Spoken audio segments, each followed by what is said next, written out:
ကာဟူ၍ကြောက်မခန်းလေးအော်လိုက်သောမိခင်တယောက်ရဲ့အော်သံဒိန်ကနေထွက်ပေါ်လာသည့်ထိခိုက်တံတစ်ချက်မီးစုံဖွင့်ထားသည့်ကားတစ်စီးသွေးပြတ်မတက်ထိတ်လန့်ကြရွံသွားသောမိခင်တယောက်ရဲ့ပြယုံမှောင်နှင့်မဲမဲမွေးရည်ထဲမှာနတ်တော်ညပင်မို့ပတ်ဝန်းကျင်ကရှင်းရှင်းလင်းလင်းထိုစဉ်မှာပင်ဟွန်းတန်နှင့်အတူကားမီးရောင်တစ်ချက်ကနောက်ပိုင်းမှထွက်ပေါ်လာသည်တခါတုန်းကတက္ကသိုလ်တစ်ခုတွင်ပုံပြင်လွန်ကြိုက်သောကျောင်းသူတို့ရှိခဲ့ဖူးလေသည်မိများထိကြိုက်တယ်လဲဆိုလျင်သူမကိုစိတ်ဝင်စား၍ရီးစားဖြစ်ရန်စူးစမ်းသူတိုင်းကိုပုံပြင်တစ်ပုတ်ပြောပြခိုင်းသည်ပုံပြင်လေးနာမည်ကယုံနဲ့လိတ်ဒုတိယပုံပြင်ဒါပေမဲ့ညီတိကျောင်းသားကမျှထိုပုံပြင်ကိုမှန်အောင်ပြောမပြနိုင်ကြဝါသူမလက်ခံနိုင်အောင်ပြောမပြနိုင်ကြချေထို့ကြောင့်မိသူတဦးတယောက်မျှသူမအချစ်ကိုရအောင်မစွမ်းဆောင်နိုင်ခဲ့ပေဒါပေမဲ့ဒီနေ့မှာတော့ထိုအစဉ်အလာကိုလုံးဝရိုက်ချိုးပစ်လိုက်သောကျောင်းသားတဦးပေါ်လာလေသည်နာမည်ကဝေဖြိုကန်တင်းတစ်ခုကအသက်ရှူတမ်းများနှင့်လျှို့ဝှက်သေးဖို့ဆန်ဆန်တိတ်ဆိတ်နေသည်အခုပြောမဲ့ပုံမြင်ကကျွန်တော်တို့ငငယ်တုန်းကကျောင်းမှာသင်ခဲ့ရတဲ့ယုံနဲ့လိတ်ပုံမြင်ရဲ့အဆက်ပေါ်ခမည်းပြောခိုင်းတဲ့ယုံနဲ့လိတ်ဒုတိယပုံမြင်လို့လည်းပြောလို့ရပါတယ်ပထမပုံမြင်တွေကအတိုင်းယုံနဲ့လိတ်အပြေးပြိုင်ကြတော့ယုံကရှုံးသွားတယ်အဲ့ဒီမှာတဲ့လိတ်အပေါင်းကအောင်ပွဲခံကြတာပေါ့ဒါသူတို့ဘလို့မှမျောလင့်မထားတဲ့အနိုင်လေသူတို့ရဲ့သမိုင်းမှာလည်းယုံကိုနိုင်အောင်ပြေးနိုင်တယ်ဆိုတာမှတ်ကြောက်တင်သွားပြီတောအုပ်ထဲမှာရှိသမျှတိရစ္ဆာန်အပေါင်းကလည်းလိတ်တွေကိုတအံ့တော်နဲ့ဝိုင်းဝန်းချီကျူးကြတယ်လိတ်တွေကတက်တိရှိပြီးဇွဲလဲကောင်းကြတယ်ပေါ့ဒီပြိုင်ပွဲရဲ့ရလဒ်နဲ့ပတ်သက်ပြီးလိတ်တွေကိုလည်းအထင်မသိရတော့ဘူးအဲ့ဒီအချိန်မှာယုံတွေကတော့လိတ်တွေနဲ့ဆန့်ကျင်ဘက်ပဲခေါင်းတောင်မဖော်နိုင်ကြဘူးတဲ့သူတို့အားလုံးကိုဝိုင်းဝန်းခဲ့ရတဲ့တွေလည်းနေရာတိုင်းမှာကြားနေရတယ်အပြင်းကြီးရဲ့ပြိုင်ဘက်ကိုရှော့တွက်တယ်အဆက်ကိုမရှိကြဘူးနဲ့စုံနေတာပဲတဲ့ဒီမှာတဲ့ယုံတွေကကြိုက်မင်းနဲ့သူတို့ဒီလိုအဖြစ်မခံနိုင်ကြဘူးလေအနည်းဆုံးလို့သတ်မှတ်ထားတဲ့သတ္တဝါတွေကသူတို့ကိုအနိုင်ယူပြီးတောအုပ်မှာတမိုင်းတစ်တင်သွားတာကိုလက်မခံနိုင်ကြဘူးအဲ့တော့သူတို့ကလိမ့်နဲ့နောက်တစ်ချိန်အပြေးဖြတ်ပြိုင်ဖို့တိုင်မင်းနဲ့ပြီးတော့ချက်ချင်းပဲသတင်းပို့လိုက်တယ်တဲ့ယုံနဲ့လိမ့်နောက်တစ်ချိန်အပြေးထပ်ပြိုင်ကြမယ်ပေါ့ယုံတွေရဲ့စိန်ခေါ်မှုကိုလည်းကြားရောလိတ်တွေဘက်ကချက်ချင်းလက်မခံသေးဘူးစိန်ခေါ်တန်ကြားချင်းလိတ်အပေါင်းကတိုင်မင်းနဲ့ဒီပွဲမှာသူတို့နိုင်ခဲ့တယ်ဆိုတာလဲသူတို့တော်လို့မဟုတ်ပဲယုံရဲ့ပေါ့ရော့မှုဆိုတာသိနေတာကိုဘလို့ပဲဖြစ်ဖြစ်ဒီတစ်ချိန်ပြိုင်ပွဲမှာယုံကတက်အိမ်မှာမဟုတ်တော့ဘူးလေဒါဆိုသူတို့အနိုင်ရဖို့မတိကြတော့ဘူးအဲ့တော့ဘလို့လုပ်ကြမလဲလိတ်ကောင်းဆောင်တဲ့တကွာသူတို့တွေအကြာကြီးတိုင်ပင်ကြတယ်ပေါ့ယုံတွေကတော့လိတ်တွေရဲ့အဖြေကိုစောင့်ရတာခြေတကြွကြွပဲနောက်တစ်နေ့မှရင်လိတ်တွေဘက်ကအပြေးပြိုင်ဖို့သဘောတူလိုက်တယ်ဒါပေမဲ့လိတ်တွေဘက်ကတခုတောင်းဆိုတယ်ပြိုင်ရမယ့်ပြည်လန်းကြောင်းနဲ့ပန်းနိုင်ကိုသူတို့ဘက်ကတတ်မှတ်မယ်တဲ့ယုံတွေကတော့အပြေးထက်ပြိုင်ရဖို့သာဆန္ဒစောနေလို့ဘာမှမစင်စားတော့ဘူးလိတ်တွေဘက်ကအဆိုကိုချက်ချင်းပဲသဘောတူလိုက်တယ်နောက်တော့သူတို့နှစ်ဖက်တိုင်ပင်ပြီးပြိုင်ပွဲနေ့ကိုတတ်မှတ်လိုက်ကြတယ်ပေါ့အပြေးပြိုင်မဲ့နေ့လည်းရောက်ရောလာကြည့်မဲ့ပရိသတ်တွေအများကြီးပဲတဲ့ပထမအကြိမ်တုန်းကထက်ကိုပရိသတ်တွေအများကြီးလာကြည့်ကြတယ်ဒါပေမဲ့မတူတော့ဘူးပထမအကြိမ်တုန်းကလိုပရိသတ်ကယုံဘက်မှာကြီးရှိမနေတော့ဘူးလေအခုတစ်ကြိမ်မှာပရိသတ်ကနှစ်ဖက်မျှသွားပြီယုံနဲ့လိတ်ပြိုင်ပွဲကွင်းစီလဲဝင်ရောအော်ဟစ်အားပေးကြတဲ့အတန်တွေတတော်လုံးကိုညံသွားတာပဲတဲ့နှစ်ကောင်လုံးနေရာယူပြီးသွားတော့လိတ်အကြီးအကဲကသူတို့ရှေ့ရောက်လာတယ်ပြီးတော့တာမထွက်ခင်စကားနည်းနည်းပြောတယ်အဆွေယုံနဲ့အဆွေလိတ်တဲ့တင်းတို့နှစ်ယောက်အတွက်ယခုရဲ့နေရာလမ်းဟာတင်းတို့ရဲ့ပြည်လမ်းပါပဲဒီလမ်းရဲ့အဆုံးမှာတင်းတို့အတွက်ပန်းနိုင်ရှိတယ်အဲ့ဒီပန်းနိုင်ကိုအရင်ဆုံးရအောင်သွားနိုင်သူကဒီပွဲအတွက်အနိုင်ရသူဖြစ်ပါတယ်လို့ပြောပြီးလိတ်အကြီးအကဲကသူ့နေရာစီပြန်လည်ထွက်ခွာသွားတယ်ဒါပေမဲ့လိတ်အကြီးအကဲရဲ့မျက်နှာမှာဘာမှမသိတဲ့အပြုံးတစ်ခုရှိနေတာကိုဘယ်သူမှသတိမထားမိလိုက်ကြဘူးဒါဟာပြိုင်ပွဲစီအာယုံရောက်နေတာရဲ့လိတ်ကိုအနိုင်ပြေးချင်နေတာရဲ့ကြောင့်သတိလက်လွတ်ဖြစ်သွားတယ်ယုံတွေရဲ့ချွတ်ယွင်းချက်ပေါ့ဒါဆလွတ်လိုက်တယ်ဆိုရင်ပဲယုံကအာသွန်ခွန်ဆိုင်ပြေးတာပေါ့ဒီပွဲကိုသူအနိုင်ရမှဖြစ်မှာဒါကသူ့အတွက်တည်းမဟုတ်ဘူးသူတို့တစ်မျိုးလုံးအတွက်ယုံတွေရဲ့သမိုင်းကြောင်းအတွက်ဆိုတဲ့ PR တွေရှိနေတယ်လေလိတ်ကတော့အေးစစ်စစ်ပဲတဲ့ပထမပွဲတုန်းကထက်တောင်စိတ်အေးလက်အေးနဲ့ဖြည်းဖြည်းချင်းတရွေ့ချင်းလှမ်းသွားနေတယ်လို့ထင်မိတယ်ပြေးလာလိုက်တာသိမကြပါဘူးခဏလေးနဲ့ယုံကပန်းနိုင်ကိုလမ်းမြင်နေရတဲ့အကွာအဝေးကိုရောက်လာတယ်အားပေးရဲ့ပရိသတ်တွေကလည်းဆွဆွညံလို့ပေါ့ ပြေးထားကွရောက်တော့မယ်တိတ်မလို့တော့ဘူးယုံကွဒီပွဲမှာယုံနိုင်မှာကွငါတို့ယုံမဲနိုင်မှာကွယုံဘက်ကအားပေးနေတဲ့ပရိသတ်တွေဆူဆူညံသွားတယ်သူတို့တွေလက်ကိုခံပြင်းနေကြပြီလေဒါပေမဲ့လက်တွေဘက်ကတော့ဂယုမဆိုင်ပါဘူးအနိုင်အရှုံးရလက်ကိုပြိုင်ပွဲမစခင်ကတည်းကကြိုသိနေတယ်လို့မျိုးထီမထင်အပြုံးတွေနဲ့ငြိမ်နေကြတယ်စောင့်ကြည့်လိုက်ဆိုသည့်သဘောမျိုးပေါ့မကြပါဘူးပန်းနိုင်ရောက်ခါနေစဲမှာပဲအနိုင်အရှုံးကမထင်မှတ်တဲ့အချိုးအကွေကနေ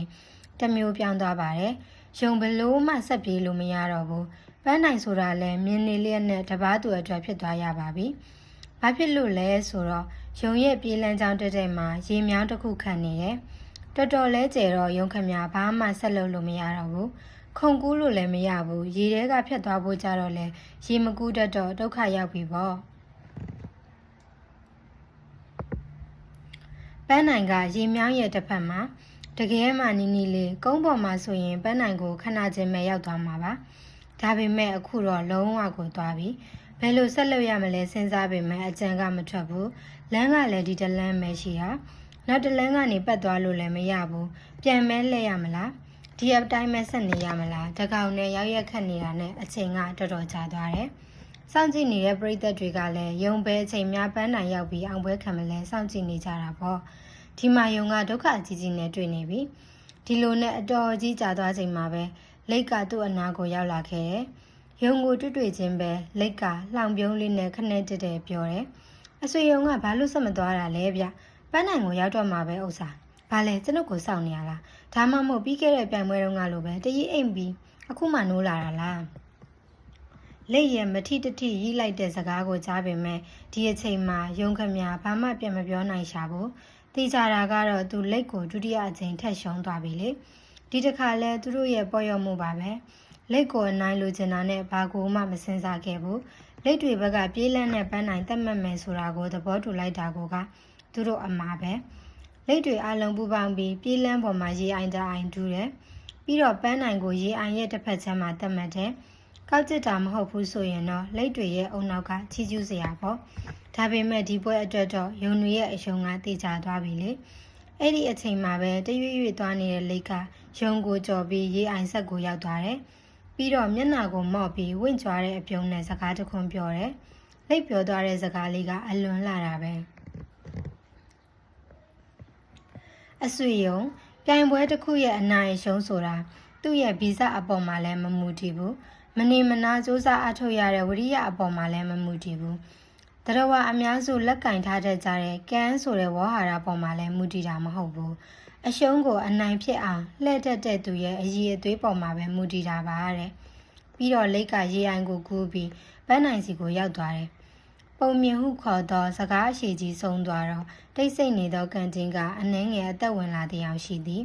ထိုစဉ်မှာပဲ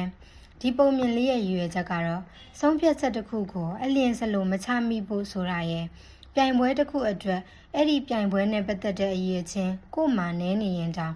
အားတာတဲ့ကိုယ့်ရဲ့နောက်အရေးချင်းတစ်ခုနဲ့ပြိုင်ပွဲရဲ့အနာအရှုံးကိုကိုလိုတလိုလှည့်ယူနိုင်တယ်ဆိုတဲ့အကြောင်းရည်ရွယ်ထားတဲ့ပုံမြင်တစ်ပုဒ်ပဲစကားဆုံးလျင်ဆုံးသွားခြင်းမှာတော့ပုံမြင်စကလေးကတအံ့တော်ဖြစ်နေသောမိန်းကလေးတစ်ယောက်မှာရှင်ဒီပုံမြင်ကိုဘယ်ကရတာလဲဝေဖြိုးဆိုသောចောင်းသားမှာလျှို့ဝှက်ပြုံးတစ်ခုကိုပြပြပြပြုံးလိုက်သည်အဲ့ဒီမိကုန်းကဒုနှစ်ယောက်ကြားမှာမရှိဘူးလေမင်းကပုံပြောခိုင်းတယ်မင်းပြောခိုင်းတဲ့ပုံမြင်ကိုငါကပြောတယ်အဲ့ဒီတော့ဒုနှစ်ယောက်ကြားမှာရှိတာကငါပြောလိုက်တဲ့ပုံမြင်မှန်မမှန်ဆိုတဲ့အချက်ပဲထိုစကားကြောင့်နားထောင်သူမိန်းကလေးမှာမျက်နှာတစ်ချက်ပြတ်သွားလေသည်ပြီးတော့ခက်တာပုံမြင်မပြီးသေးဘူးသိထားပါတယ်ယုံနဲ့လက်ပုံမြင်ကနောက်တစ်ပုတ်ကျန်သေးတယ်မင်းအလိုဆိုရင်တော့ယုံနဲ့လက်တတိယပုံမြင်လို့သတ်မှတ်မှာပေါ့မိန်းကလေးဘက်မှာနောက်တစ်ချိန်အံ့ဩမှုကိုတွေ့ရသည်ကျမပုံမြင်တွေကိုအခုချိန်ထိမှအောင်ပြောနိုင်တယ်လို့မရှိသေးဘူးဒါလည်းသိထားပါတယ်ငါကတော့ချွင်းချက်ပေါ့တေချာလာစီလားမိန်းကလေးစကားသံမှာမခံချင်မှုနဲ့စိန်ခေါ်မှုတို့ရောဆွတ်ပါဝင်နေတယ်လို့ထင်ရသည်ဒါကတော့ပုံမြင်ကိုအဆအဆုံးနားထောင်လိုက်ရတဲ့မင်းကပုတ်တိမှာပေါ့ပုံပြောသူဝေဖြိုးဆိုသောចောင်းသားဤမျက်လုံးနှင့်စကားသံများတွင်လည်းကိုယုံကြည်မှုတို့ရာနှုန်းပြပါဝင်နေသည်ကျမသိချင်တာကဒီပုံမြင်တစ်ပုတ်ထဲမဟုတ်ဘူးကျမစီမှာပုံမြင်တွေအများကြီးကျန်သေးတယ်ဒါပေမဲ့ပုံလာပြောသူတိုင်းကပထမပုံမြင်မှာမှားသွားကြလို့ငါသဘောပေါက်ပါရဲ့ လက်ကပြောလိုက်တော့ဝေဖြိုးစကားကြောင့်ပြောသူမင်းကလေးမှာစကားတို့ရက်သွားသည်နောက်ပြီးမင်းပြောခိုင်းမဲ့ပုံမြင်တွေကိုအမှားရမရှိပြောဖို့စိတ်ဝင်စားနေတယ်မျက်လုံးချင်းခဏတာဆုံသွားပါသည်နှစ်ဦးစလုံးကလက်ဝင်းနေသောအကြည့်တွေကိုလွန်လွန်ကျူးကျူးသုံးထားကြသည်မို့ကြည့်ရသည်မှာကြောပင်ချမ်းသာလောက်သည်ထိုခဏကျမလည်းရှင်ပြောပြမဲ့ပုံမြင်တွေကိုနားထောင်မှုစိတ်အယမ်းထက်သန်နေရဆိုရင်ရောကောင်းပြီလေမနေ့ပြန်ယုံနဲ့လက်တတရားပုံမြင်ကိုငါလာပြောပြမယ်ထို့နောက်မှာတော့ကန်တင်းတစ်ခုလုံးသည်ထိန်းချုပ်မှုအရှင်ဝါကင်းလွတ်စွာနှင့်နိုးထသက်ဝင်သွားပါတော့သည်ဆိုင်အပြင်ဘက်သို့ចောင်းသားတစ်ယောက်မှလွဲအိတ်ကိုဆက်လွယ်သားရင်လက်တစ်ပတ်ဖြင့်ပစိုးကိုမရင်နှင့်ခတ်သွက်သွက်လျှောက်သွားနေသည်ចောင်းသူတစ်ယောက်ကတော့ဆိုင်တွင်းမှနေ၍ထိုចောင်းသား၏ကြောပြင်အားမမိတ်မတုံစိုက်ကြည့်နေပါသည်သူမနာမည်ကပိုးကဗျာ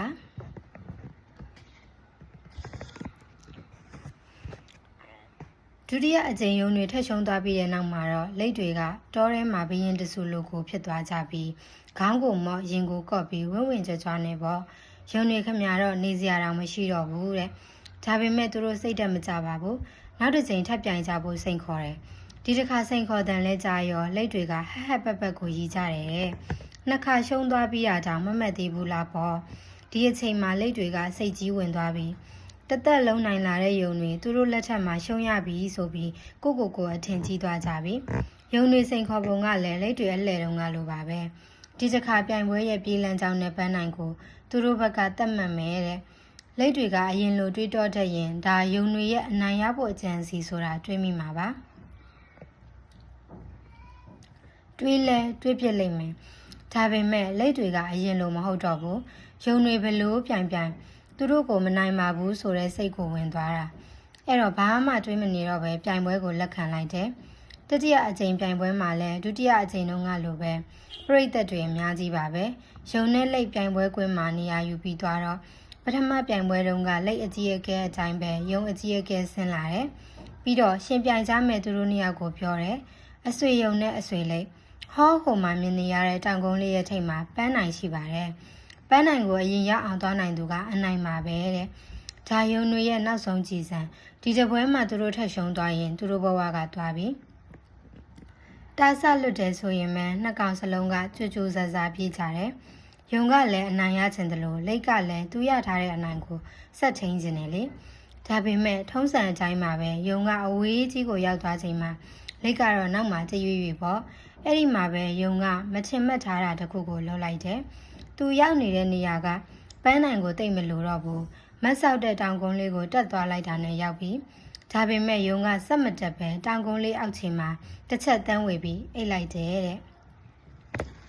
အပိရဲ့ပြိသက်တွေဟာကနေဖြစ်ကုန်ကြတာပေါ့လက်တွေဘက်ကဆိုအဆိုးဆုံးပဲတဲ့ပထမဆုံးပွဲလိုမျိုးပဲယုံအပြင်းကြီးပြီးအိတ်လိုက်တာလို့သူတို့ကထင်ကြတယ်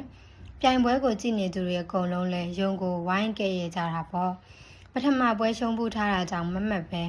ပန်းတိုင်လေးမှာအိတ်တယ်ဘာညာပေါ့လေဒါပေမဲ့ယုံတွေကတော့အေးအေးဆေးဆေးပါပဲတရွေ့ရွေ့သွားနေတဲ့လက်ကိုသာခက်တီတီကြည့်နေကြတယ်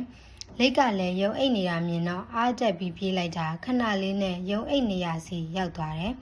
ယုံကတော့လက်ရောက်လာတာမသိပါဘူးတခုခုနဲ့အိပ်ပျော်နေတာပို့လို့ပလက်တွေတောင်လန့်လို့ပန်းနိုင်ကတိတ်မလို့တော့ဘူး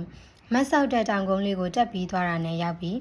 လက်ကတရွေ့ရွေ့နဲ့ယုံကိုကြော်သွားပြီးတောင်ကုန်းလေးကိုတက်ဖို့ကြိုးစားတယ်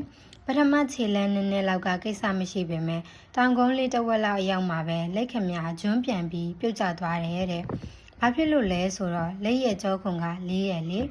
တောင်ကုန်းကမက်ဆောင်နေတော့တစ်ဝက်အရောက်မှာပဲနောက်လေးပြီးပက်လက်လန်ကျသွားတာ။အခါခါစူးစမ်းပြီးတက်ပေမဲ့လက်ဘလို့မှတက်လို့မရနိုင်ဘူး။တောင်ကုန်းတစ်ဝက်လောက်ရောက်တာနဲ့ပက်လက်လန်ကျသွားတာပဲ။နောက်ဆုံးဘလို့မှတက်လို့မရတဲ့အဆုံးမှာတော့လက်ခမညာလက်လျှော်လိုက်ရတယ်။တကူလုံးလည်းမလှုပ်ရှားနိုင်အောင်နှုံးချသွားတာပေါ့အဲ့ဒီအချိန်မှာပဲအိတ်နေတဲ့ယုံကနိုးလာခဲ့တယ်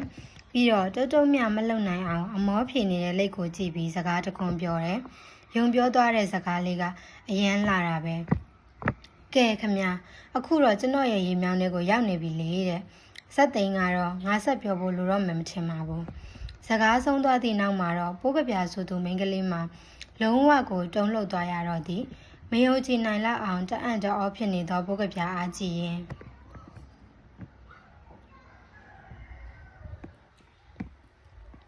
ဘာလဲဒုတိယပုံမြင်ကိုလည်းအမှားရွေးမရှိငါပြောပြလို့အံ့ဩသွားတာလားမအံ့ဩနဲ့ဒီထက်အံ့ဩစရာတွေမင်းအများကြီးထက်ကြုံရအောင်ပါဘိုးကပြာကတော့နှုတ်ဆက်လျက်သားရှိနေပါ၏ပုံမြင်ရဲ့ရည်ရွယ်ချက်ကတော့ဘလောက်ပဲအနိုင်တွေရနေပါစေကိုစိတ်ကြီးမဝင်ဖို့မာနမထားရှိဖို့နဲ့ပြိုင်ပွဲတစ်ခုရဲ့အနိုင်ရှုံးဆိုတာတစ်ခါတည်းရင်ကိုအားသာချက်သူ့အားသာချက်လွယ်ပြောရရင်တော့သူ့ကွင်းကိုကွင်းရွေးတတ်မှုအပေါ်မှာလည်းမူတည်ကြောင်းဖော်ပြပေးထားတဲ့ပုံမြင်တစ်ပုဒ်ပဲဘယ်လိုလဲငါပြောတဲ့ရည်ရွယ်ချက်ကလည်းစူးစူးဝါးဝါးကြီးမမဘူးမလား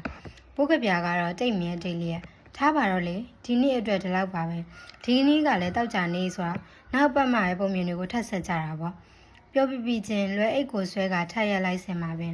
မိပါအောင်နောက်တစ်ခေါက်အတွက်ကျမမင်းမဲ့ပုံမြင်တွေကိုမသိချင်တော့ဘူးလားပုံမြင်တဲ့သက်ဆိုင်ရာခေါင်းစဉ်လေးတွေကိုပေါ့ထိုစကားကြောင့်ဝေဖြိုးဤနှကန်းတောင်စွန်းမှာတွန့်တီဆိုရောင်လောက်သာတွန့်ကွေးသွားလေသည်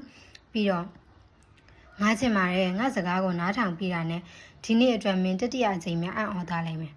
အတန်မထွက်ပေမဲ့ပုဂ္ဂပြာရဲ့အကြီးတို့စူးကနေလက်သွားသည်မင်းပြောခိုင်းမဲ့ပုံမြင်တွေကိုငါကြိုသိနေတယ်ဆိုရင်လက်ခံပါလားမဖြစ်နိုင်ဘူးပုဂ္ဂပြာနှုတ်ဖျားစီမှာစကားတစ်ခွန်းထွက်သွားသည်ဖြစ်နိုင်ပါတယ်မင်းစိတ်ထဲမှာပဲရှိရဲ့ဘသူကိုမှမမေးဘူးသေးတယ်ဘသူကမှလည်းမအောင်ပြောမပြနိုင်သေးတဲ့ပုံမြင်တွေကိုငါကြိုသိနေတယ်အထူးသဖြင့်နောက်အပတ်မှာမင်းငါကိုပြောခိုင်းမဲ့မင်းစိတ်ထဲကတတိယမြောက်ပုံမြင်ကိုပေါ့ဂျင်းကနေဆောင်ခုန်သွားတော့ရင်ခုန်တဲ့တစ်ချက်နဲ့အတူပုဂ္ဂပြာမျက်တောင်တို့တွန့်ချိုးမေးဆင်းသွားလေပြီကြွတကောင်ကိုတော့အထင်မကြီးကောင်းမှုပေါ့ကွာဒါပေမဲ့မင်းပုံမြင်တွေကကြွက်ကအရန်အားကြတယ်အပိုင်း3ရှေ့မှာဆရာဘာတင်နေလဲမိုးတိမ်မသိပါအခန်းထဲရှိနေသူတွေမှာလဲဆရာတင်နေကကိုနားထောင်နေကြလားဒါမှမဟုတ်လိုက်ပါဆွေးနွေးနေကြသလားလဲသူမသိတိတာကအခုလောလောဆယ်သူစာအုပ်တအုပ်ကိုအသေးအတန်ဖတ်နေသည်ရေးသူကတော့စိတ်ပညာပါမောက္ခကြီးဟိုးဝက်ဂါရနာဆိုသူဖြစ်၍ဖတ်နေသည့်အကြောင်းအရာကမာတီပဲအင်ဂျဲလီချန်ဟူသောဉာဏ်များစွာသီအိုရီဖြစ်သည်ဆရာကြီးရေးထားသည်ကဉာဏ်9မျိုးရှိကြောင်းလူတို့တွင်ထိုဉာဏ်9မျိုးအနက်တစ်မျိုးမဟုတ်တစ်မျိုးရှိတတ်ကြောင်းအချို့မှာ2မျိုး3မျိုးထိပဲရှိကြောင်းအကြီးကအရေးကြီးသည်မှာအဦးဆုံးဉာဏ်2မျိုးဖြစ်ပြီးထိုဉာဏ်2မျိုးရှိသူမှာအတန်းပညာသင်ယူရာတွင်ထူးချွန်နိုင်ကြောင်းထိုဉာဏ်2မျိုးမရှိပေမဲ့လည်းအခြားဉာဏ်များတွင်ထူးချွန်ပါကသက်ဆိုင်ရာနယ်ပယ်တို့တွင်အောင်မြင်သူများဖြစ်နိုင်ကြောင်းစသည်တို့ကိုဖော်ပြထားသည်သူကတော့ထိုဉာဏ်9မျိုးအားဖက်ရင်ကို့မှာဘယ်လိုဉာဏ်တွေရှိနိုင်မလဲစစ်စစ်နေပါ၏ဆရာကြီးရဲ့ဉာဏ်ဤ9မျိုးကဘာသာစကားဉာဏ် logic သင်္ချာဉာဏ်ဂီတဉာဏ်ကွက်လက်အကွာအဝေးဉာဏ်ခန္ဓာကိုယ်လှုပ်ရှား၍လျားဉာဏ်လူအချင်းချင်းဆက်ဆံရေးဉာဏ်လူအတွင်းကြည့်ဉာဏ်ထို9မျိုးအားတစ်ခုချင်းစီကြည့်ရင်ကို့မှာဘယ်ဉာဏ်ရည်တွေရှိသလဲခေါင်းညိတ်ခေါင်းခါရွေးချယ်စီစစ်နေစဉ်မှာပင်အတန်တစ်ခုကအခန်းထဲမှာဟိမ့်ပြီးထွက်လာသည်နောက်ဆုံးနိုင်ငံအင်ဂျီဖြူဝှက်ထားတဲ့ကြောင့်သာမတည့်ရဆန်းအနှဲငယ်တိတ်ဆိတ်သွားသည်ဟုတော့အာယုံမှာခံစားမိသည်ဒါပေမဲ့စိတ်မဝင်စားပါစိတ်ဝင်စားသည်ကကွက်လက်အကွာဝင်းညံဟုသည်ပကြီးဆရာနှင့်စွန့်ဦးတီထွင်သူစီးပွားရေးသမားတွေကွန်ပျူတာပရိုဂရမ်ရေးသူတွေမှာရှိတတ်သည့်ဉာဏ်မျိုးသူ့မှာရှိမရှိသိတော့မသိကြပါသူ့မှာပကြီးဉာဏ်ကဝေဝါးဝါပင်မဟုတ်လားထိုစဉ်မှာပင်ဘေးမှကျောင်းသားကတကြောင်ဖြင့်တို့ကဟဲ့ကောင်မင်းကိုဆရာမတက်ရခိုင်းနေထိုအတန်နဲ့မရှိမနှောင်းမှာပင်ဟဲ့ကောင်မင်းကိုမတက်ရခိုင်းနေတာမကြဘူးလားဒေါသတကြီးနဲ့ဆရာဤအောင်ငေါက်တန်ကြတော့မှမိုးတိမ်တတိဝင်သွားကကမန်းကရန်ထရက်တော့မင်းကဘာလဲကွတင်နေတဲ့စာကိုမလေးစားရလားငါ့ကိုမလေးစားရလားမင်းကိုကြည့်နေရကြပြီငါစာတင်နေရကိုအာယုံမရောက်ပဲတယောက်တည်းခေါင်းညင်ခေါင်းကနေဘာလုပ်နေရလဲဗျာဟိုကကျွန်တော်ချက်ချင်းလက်ငင်းပင်ဘာပြောလို့ပြောရမှန်းမသိဒါပေမဲ့မိုးတိမ်မဲလေမကြပါဘူးဘောကိုတစ်ချက်ကြည့်ပြီးအကောင်းဆုံးအဖြေတစ်ခုကိုခက်တီတီပေးလိုက်သည်ဆရာတင်နေရနဲ့ပတ်သက်ပြီးကျွန်တော်အမြင်နဲ့ဟုတ်ဤမဟုတ်ဤချိန်ထိုးကြည့်နေတာပါဘာကွမထင်မှတ်မထားသောစကားမို့ဆရာအတန်ဟိန်းထွက်သွားသည်ပြီးတော့မျက်နှာကိုမဲ့ရင်သူ့ကိုခက်ချင်ချင်ကြည့်ကလာကြည့်လားကွမင်းကငါတင်းနေရဟုတ်တယ်မဟုတ်ဘူးချိန်ထိုးကြည့်အောင်အခုငါဘာတင်းနေရဆိုတာရောသိတော့လားဘောကိုလှမ်းကြည့်ပြီးတော့ Charles Darwin ၏ evolution theory အဆင့်ဆင့်ပြောင်းလဲခြင်း theory ကိုရှင်းထားတာဖြစ်ပြီး လူသည်မြောက်ကဆင်းသက်လာသည်ဖြစ်ကြောင်းကိုမှတ်စုအတိုအဆများစွာနှင့်ရုပ်ပုံတချို့ကိုပါရေးဆွဲပြထားသည်သိပါတယ် evolution theory ပါ evolution theory ရဲ့ဆိုလို့ရင်ဘာလဲမိုးတိမ်အနှင်းငယ်ငယ်ကဘောမမှတ်စုအတိုအဆများကိုကြည့်ရင်ခေါင်းကိုခက်လေးလေးရမ်းမိသည်ပြီးတော့နောက်လာနောက်သားတွေအတွက်ရထမအေးဖြစ်သွားရပုံမျိုးအမူအရာဖြင့်လူဟာမြောက်ကဆင်းသက်လာတယ်ဆိုတဲ့အချက်ပါပဲဒါပေမဲ့အဲ့ဒီ theory မှားနေတယ်ဘာကွဆရာကြီးအတန်ဝါကြီးနဲ့အတူတခန်းလုံးငိမ့်ကျသွားသည်မတ်တရက်နေသောသူကိုလည်းတခန်းလုံးကဝိုင်းကြည့်ကုန်ကြ၏ဒီလိုပါလူဟာမြောက်ကဆင်းသက်လာတာမှန်ခဲ့ရင်မြောက်ဆိုတဲ့သတ္တဝါတွေဘာကြောင့်ကမ္ဘာပေါ်မှာဆက်ရှိနေသေးရလဲဒီ theory ပေါ်နေရကြပါပြီအမှန်ဆိုလူဟာမြောက်ကဆင်းသက်လာလို့မြောက်နေရာမှာလူတွေနေရာယူပြီးကမ္ဘာပေါ်မှာလူသားတွေကြီးပဲရှိနေသိမ့်မယ်မြောက်မရှိသင့်တော့ဘူးအခုလက်ရှိမြောက်တွေရှိနေသေးတာကဒီ theory လုံးဝမှားတယ်ဆိုတဲ့အချက်ပါပဲဆရာကထူးဆန်းစွာငြိမ်သက်နေသည်ဒါပေမဲ့ခါကြီးထောက်ကမျက်လုံးတွေကတော့စားတော့ဝါတော့မတတ်ကျွန်တော်တို့မျက်စိရှိမှာပဲမြောက်တွေမွေးလာတယ်ပြီးတော့မြောက်အဖြစ်နဲ့ပဲတည်သွားတယ်ဒါဝင်ရဲ့ theory အတိုင်းဘာလို့လူအဖြစ်ပြောင်းပြီးမှတည်မသွားရတာလဲကျွန်တော်လည်းမြောက်တွေကိုမြင်မိတိုင်းစောင့်ကြည့်မိပါတယ်ဘယ်အချိန်မှလူအဖြစ်ပြောင်းလာမလဲလို့လူအဖြစ်လည်းမပြောင်းပါဘူးလူမကြမြောက်မကြဘဝကိုလည်းပြောင်းမလာဘူးမြောက်ကမြောက်ဘဝအတိုင်းပဲတည်သွားတယ်ဒါကိုကြည့်ချင်အဖြစ်ဒါဝင်ရဲ့ theory မှားတယ်ဆိုတာအသေးချပဲ right မင်းလုံးဝမှန်နေတကယ်ချင်းဘေးမှာတယောက်ကခတ်တူတူထောက်ခံသည်ဟိုတစားဒီတစားရည်တန်တွေလည်းအခန်းထဲမှာဖြိုးဖြိုးဖြောက်ဖြောက်ချရသည်ဆရာကတော့ခါထောက်ထားလျက်မှမျက်နှာတစ်ပြင်လုံးရဲတွက်ကမီးဝဝင်းတောက်မျက်လုံးတွေဖြင့်ကြည့်နေ၏အတန်ကြာတော့မှဒေါသကိုမနှဲမျိုးသိပ်ထားရဟန်နှင့်မင်းနာမည်ဘယ်သူလဲမိုးတိမ်ဟန်မှာနာမည်ကြတော့မှပို့ဆိုးသွားလေသည်ဆရာပုံစံကဒေါသထွက်ရုံနဲ့မဟုတ်တော့ပဲတရခန်တွေ့သည့်စုံနောက်တယောက်ပုံစံပင်ပေါက်သွားကအော်မိုးတိမ်ဟန်ဆိုတာမင်းကိုနာမည်တော့အကြီးသားပဲကွာငါတို့ဆရာတွေကြားမှာမင်းနာမည်ခဏခဏကြားနေရတယ်အတန်းမမှန်မတက်ကြတွေစာသင်ချိန်ပောက်ကရမေးခွန်းတွေချမေးရတယ်စာမိုးဝဲခန်းထဲမှာအောင်မှတ်ပဲဖြေပြီးအချိန်စစ်အောင်ထိုင်အိတ်နေရတယ်နဲ့မင်းကဟုတ်တော့ဟုတ်သားကွာချီမွန်ကန်ဒီကမဟုတ်ပေမဲ့မိုးတိမ်ကတော့သူနဲ့မဆိုင်တယ်လို့ပင်ရှုံချအပြစ်တင်နေတာကြောင့်အောင်ပွဲရစစ်သူကြီးတယောက်လိုဝုန်းဝန်းကြွားကြွားရက်ကမျက်နာကိုမော့ထားသေး၏ဒါပေမဲ့မကြတော့ပါဘူးမင်းအပြစ်တွေကိုမေဂျာပါမောက်ခစီတင်ပြလို့ပါမောက်ခကမင်းအတွက်စတစောင်ရေးပေးသွားတယ်ကြုံလုံးတစ်ခါရဲဖက်သွားလိုက်ဒီတစ်ချက်ကတော့မျက်လုံးပင်ပြူသွားရသည်တစ်ဆက်သေးလိုပင်အုံမဲညိုမိုင်းသောကံကြမ္မာလက်လာကြီးကိုလည်းပြေးမြင်မိလိုက်၏ဆရာကတော့ဘယ်ချိန်ကလေးကရေးကျင်နေသည်မသိတော့စာတကြောင်းကိုဘောမှာရေးချနေသည် Pardon impossible to be sent to section C ပြီးတော့မြေပြူဖြင့်စာကြောင်းကိုတစ်ခေါက်ခေါက်ရင်သူ့ကိုပြောသည်မင်းကိုဒီအပြစ်ပေးမှာရေးပြသောစာကြောင်းအားဘာသာပြန်ကြည့်လိုက်တော့ခွင့်လွှတ်၍မဖြစ်နိုင် section C သို့ပို့ရန်အနှဲငယ်ဆိုတာချက်ကိုအတိုင်းအတာတစ်ခုထိကျွတ်ကျဲသွားသည်section B ဆိုလျင်တောင်ပေါင်းစရာတင်းစရာတငယ်ချင်းအချို့ရှိသေးသည်ဒါပေမဲ့ section C ကတော့သူ့အတွက်စိမ့်သက်သက်ဖြစ်တော့မဖြစ်သေးအဲ့တော့ဒီ section A မှာမင်းဘာတွေထပ်လုပ်ချင်သေးလဲဘာတွေထပ်ဖြစ်ချင်သေးလဲအားရအောင်လုပ်သွားစီပြီးရင်တော့ section C ကိုမြန်တော့ရေးပြတော့ပြစ်ဒဏ်အားကြည့်ရင်မိုးတိမ်ခေါင်းတစ်ဆက်ဆက်ညိတ်နေပါသည်ပြီးတော့မျက်နှာမှုကိုချက်ချင်းချင်းပြစ်လိုက်ကကျွန်တော်ဘာမှထပ်မလုပ်ချင်တော့ပါဘူးဆရာဘာမှလည်းမဖြစ်ချင်တော့ဘူးဒါပေမဲ့ဖြစ်ခွင့်ရှိရင်တော့ဆရာရေးပြထားတဲ့စာကြောင်းကကော်မာလေးဖြစ်ချင်တယ်သူဤပြောစကားကြောင့်ဆရာမျက်မှောင်ကျုပ်ကားကြည့်သည်အခန်းတွင်ရှိနေသူတွေမှလည်းသူ့ကိုတလဲဘောမစာကြောင်းကိုတလဲအကြည့်တွေပြေးကုန်၏ထိုစဉ်မှာပင်အခန်းဝသို့ဆရာမတယောက်ရောက်လာကဆရာဒီမှာလက်မှတ်လေးတစ်ဆက်လားဘာကြောင့်မှမသိပေမဲ့ဆရာသူ့ကိုကြည့်နေရမှာအာယုံပြောင်းသွားပြီးအပေါက်ဝပန်းလျှောက်သွားသည်ထိုအခွင့်အရေးကိုမိုးတိမ်လက်လွတ်မခံပါစက္ကနဲပင်အတန်းရှိပြေးသွားပြီးအသင့်ရှိနေသောမြေပြူဖြင့်ကော်မာကိုနေရာပြောင်းပစ်လိုက်သည်ပြီးတော့လွယ်အိတ်ကိုကောက်ဆွဲရင်းအခန်းနောက်ပေါက်မှတရှိန်တို့လစ်လေတော့၏အတန်းရှိအမဲရောင်ကြောက်တင်ပုံကြီးပေါ်တွင်ကြံခဲ့သည်ကတော့ Pardon impossible to be sent to section C ခွင့်လွှတ်လိုက်ပါ section C သို့ပို့ရန်မဖြစ်နိုင်မိုးတိမ်ဟန်ဆိုတာအဲ့ဒါပါပဲထိုအချင်းရာ၏နောက်ဆက်တွဲအဖြစ်အခန်းထဲမှာမင်္ဂလိတန်နဲ့တန်ကခတ်တိုးတိုးထွက်ပေါ်လာလေသည်သူဆွင်ရောပြောလဲ မဆိုသူဆိုရင်ငါတို့သိချင်တာကိုကောင်းကောင်းစုံစမ်းပေးနိုင်လိမ့်မယ်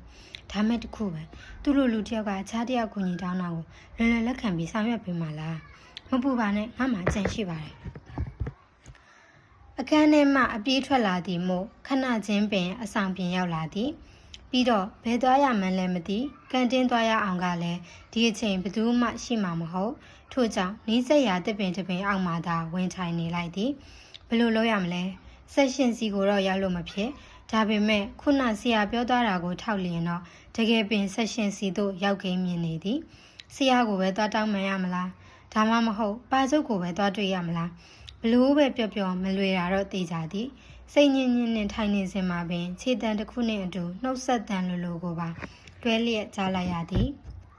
မူတိတ်ဘာလုပ်နေရလဲကြားမိတော့ပထမနှစ်ကတည်းကတခန်းနဲ့တက်လာသည့်အတန်းပေါ်တငယ်ချင်းအေးစုကြည်အေးဟာပြင်းပြင်းရှိရနဲ့ထိုင်းနေမူတိတ်စကားကြောင့်အေးစုကြည်ဟာသူ့ကိုရီချင်းပက်ကြည့်မျက်နှာနဲ့ကြည့်ကဟုတ်လို့လားဘသူ့ကိုပညာထပ်ပြရမလဲထိုင်စဉ်းစားနေရမဟုတ်ဘူးလားမူတိတ်ပြုံးပြပါသည်နောက်ပြီးဘေးမှာဝင်ထိုင်လိုက်တော့အေးစုကြည်ဟာမချိုမချင်ကြည့်ရင်ခုနအခန်းထဲမှာနင်းရှိနေတယ်ပေါ့ရှိရပေါ့ဟာမတက်ချရက်တဲ့ချိန်ကနေစပြီးအခန်းထဲကထွက်ပြေးတဲ့အချိန်လေးကိုရှိနေဘလို့လဲတော်တော်မှမောသွားရဲ့လားမူးတိမ်6ကက်ကက်တစ်ချက်ရေးမိသည်တကယ်တော့လဲဘာမှမဟုတ်ပါဘူးចောင်းသားဘဝကိုចောင်းသားပိသားစွာဖြတ်တန်းချင်သူတယောက်အတွက်ယခုကိစ္စလောက်ကစည်ရင်ထဲမှာမရှိသလောက်ပင်ပါလျက်လွန်လာသည်ဒါပေမဲ့ရလက်ကတော့တိတ်ကောင်းမိမထင်ပါဒီလောက်ကငါ့အတွက်ကြောင်းမုတ်ပေါင်းဟာရိုးနေပါပြီဒါမှတခုပဲဆန်းသွားတာဘာလဲဆရာပေးမယ်ဆိုတဲ့ပြစ်ဒဏ်ကိုပြောရလားအေးငါလည်းအဲ့ဒါကိုပဲစဉ်းစားနေတာဆက်ရှင်စီကိုမတွားရအောင်ဘယ်လိုလုပ်ရမလဲလို့ဘလို့မှမလုပ်နဲ့ဒီအတိုင်းလေးပဲနေဆက်ရှင်စီကိုပြောင်းရပါဘူးအေးစုကြည်စကားကြောင့်မိုးတိတ်နားမလည်စွာလမ်းကြည့်ရင်ဘာဖြစ်လို့လဲနေဆက်ရှင်စီကိုမပြောင်းရအောင်အကူအညီပေးနိုင်တဲ့လူတယောက်ရှိဘာလို့လဲဆီယမတော်ကြီးတည်တာလားဆီယမတော်ကြီးတည်တာမှာမိုးတိတ်နဲ့အေးစုကြည်အပါအဝင်အခန်းပေါ်တငယ်ချင်းအတော်များများတက်ကြသောကျူရှင်ဆီယမဖြစ်သည်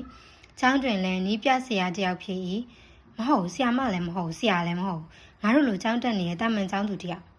မူးတိတ်အတန်ထွက်အောင်ပင်ရေးလိုက်မိသည်ပြီးတော့အကြီးတဝက်နဲ့ပင်အေးစုကြီးနင်ငေါ့လာနောက်နေရလားပေါင်မခကိုယ်တိုင်ပေးမဲ့အဖြစ်ကိုကျောင်းသူတယောက်ကဘယ်လိုကူညီမှာလဲရောဟုတ်ပါတယ်ဆိုနေမှာပဲအဲ့ဒါပြောချင်လို့ငါလိုက်လာတာမဟုတ်ဘဲနဲ့နင့်နောက်ကငါချင်းချောင်းခံပြီးလိုက်လာမလားအေးစုကြီးရှုတီတီစကားကြောင့်မူးတိတ်မျက်နှာကြည့်သွားရသည်ပုံစံကြည့်ရတာတော့နောက်နေချင်းဖြင့်မတူထိုစင်မှာပင်အေးစုကြီးထံမှနောက်ထပ်စကားတန်အချို့ထပ်ထွက်လာပါ၏နင်းဆက်ရှင်စီမပြောင်းရအောင်သူကူညီပေးနိုင်တယ်ဒါမဲ့နင်းသူပေးတဲ့အကူအညီနဲ့ညီမတဲ့ကူညီမှုတစ်ခုနင်းကလည်းသူ့အတွက်လုပ်ပေးရလိမ့်မယ်အဲ့ဒီစကားကတော့အံ့ဩယုံပင်မကတော့ပဲစိတ်ဝင်စားမှုလို့အစပြိုသွားသည်အရင်ကတည်းကဒါမျိုးတွေစိတ်ဝင်စားတတ်သောသူအတွက်ယခုကိစ္စကအဆင်ပြေသည့်ထက်သာလွန်ကအယောအစားလဲမျှနေသည်ထို့ကြောင့်နင်နောက်နေရမဟုတ်ဆိုတော့ငါစိတ်ဝင်စားသွားပြီငါဆက်ရှင်စီကိုဘလို့မှရောက်သွားလို့မဖြစ်ဟုတ်ပြီလေအဲ့ဒါဆိုလဲ तू တောင်းဆိုတာလက်ခံလိုက်ပေါ့ဒါနဲ့နေပါအောင် तू ကဘာလို့လဲငါကဘလို့အကူအညီမျိုးတွေပေးရမှာလဲအခုလောလောဆယ်တော့ငါပြပြခွင့်မရှိဘူးအခုကိစ္စကိုနင့်ဘက်ကလက်ခံနေဆိုမှသာအေးစုကြီးကစကားကိုဆက်မပြောဘဲရက်လိုက်သည်သို့ပေမဲ့သူမရဲ့ဆိုလိုရင်းကိုမိုးတိတ်နားလဲပါသည်ထို့ကြောင့်ကောင်းပြီလေသူ့ဘက်ကဒါသိကြရဲဆိုရင်တော့နေ့တငယ်ချင်းကိုပြောလိုက်ပါငါဘက်ကလည်းစဉ်းသင့်ပါပဲလို့โอเคထို့နောက်မှာတော့နှစ်ဖက်သောပြောစကားတို့အဆုံးသတ်သွားခဲ့လေသည်မကြခင်အချိန်အတွင်းတလန်းချင်းလန်းထွက်သွားသောမိန်းကလေးတယောက်၏ခြေတံကိုကြားရသည်ပြီးတော့ထိုမိန်းကလေး၏ကြောပြင်အားကြည့်ကစဉ်းစားခန့်ဝင်သွားသောကျောင်းသားတဦး၏အတွေ့အကြုံကိုပါမြင်လိုက်ရလေသည်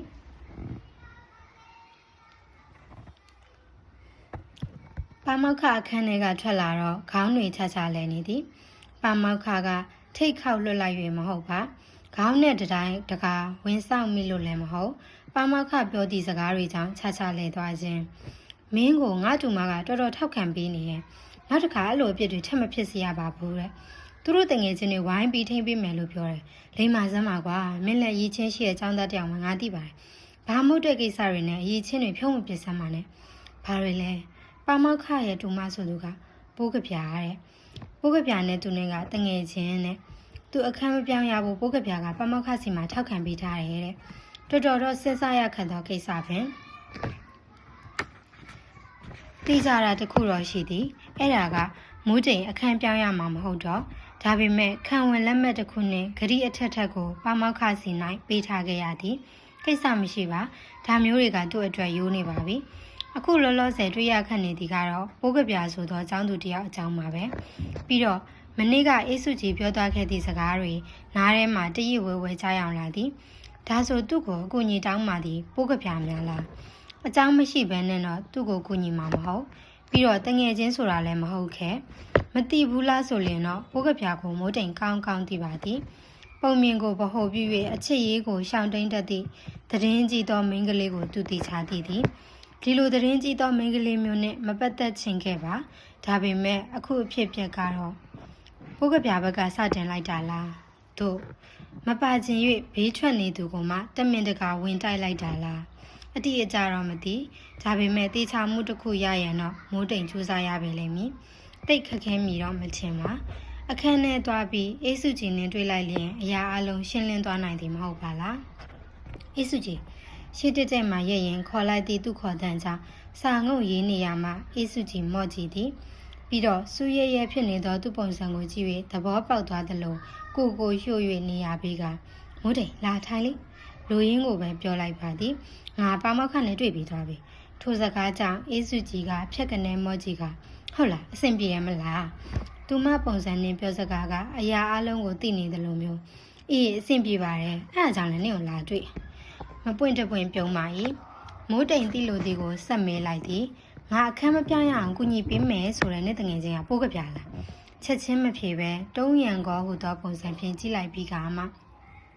နင်းကလည်းနှင်းစီပါဆိုမှစူးပါလာလို့မင်းနေရသေးတယ်အေးပေါ်ဟာပိုးကပြမနင့်ကိုကုညီတာပေါ့မဟုတ်ရင်ဘယ်သူကအချောက်တိုင်နင့်ကိုကုညီမှာလဲဒါဆိုငါပြန်ကူညီရမှာကလည်းပိုးကပြပေါ့အေးစုကြီးခေါင်းငိမ့်လိုက်သည့်နောက်မှာသူ့ရင်နဲ့အလိုလိုလေးကျသွားသည်ပြီးတော့သူမကနှကန်းလှုပ်ယုံပြုံးကတနေရာကိုမင်းငေါ့ပြရင်ပြောရင်းဆိုရင်ဟိုမှာလာနေပြီသူ့ဘက်ကကြာဝင်ကြည့်ပြီးလို့တော့ငါချင်တာပဲဒီဘက်ကပဲကြံတော့တယ်မိုးတိမ်လှမ်းကြည့်လိုက်စက်မှာပဲ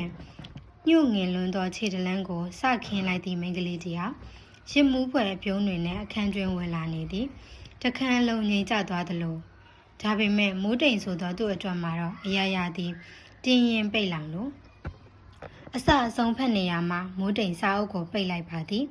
ပြီးတော့စိတ်ထဲမှာတစ်ခေါက်ပြန်စီကြည့်လိုက်သည်အားလုံးအဆင်ပြေသွားတော့မှစာအုပ်ကိုစာအုပ်စင်ပေါ်တင်ရင်ထထွက်ခဲ့လိုက်ပါ၏အခန်းထဲရောက်၍နိုင်ကြည့်ပြီးတော့၈နာရီထိုးဖို့9မိနစ်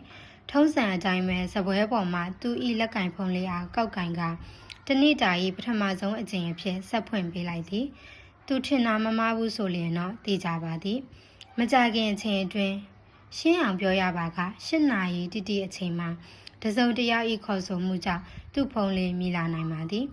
ထို့အတူသူ့ဘက်ကဖုန်းထူးတန်တစ်ခုကိုလည်းထုံးစံအတိုင်းပြန်လည်ပြောကြရပေလိမ့်မည်